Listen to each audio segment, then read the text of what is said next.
కేంద్ర హోంశాఖ సహాయ మంత్రి బండి సంజయ్ కుమార్ భవానీ దీక్షను స్వీకరించారు. దేవీ నవరాత్రి పర్వదినాలను పురస్కరించుకుని కరీంనగర్లోని మహాశక్తి అమ్మవారి ఆలయంలో పూజలు నిర్వహించి అమ్మవారి మాల ధరించారు. ఆలయంలో కుటుంబ సమేతంగా బండి సంజయ్ అమ్మవారికి ప్రత్యేక పూజలు నిర్వహించారు. కేంద్ర మంత్రితో పాటు పలువురు బీజేపీ కార్యకర్తలు భవానీ దీక్షలు చేపట్టారు.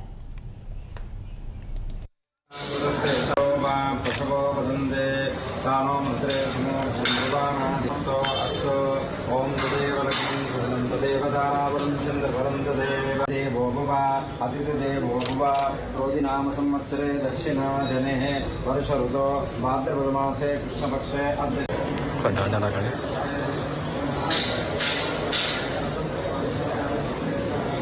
तनः परिषदति दुर्गाणि विश्वानावेव सिन्धुन्दुरितात्यग्निः स्वामकाकम्बोध्य विदादनोनां कृतनारेरुसनाच्च होतानव्यत्ससत्से 3 seconds time listening. Telangana Bhavan వద్ద ఉద్రిక్తత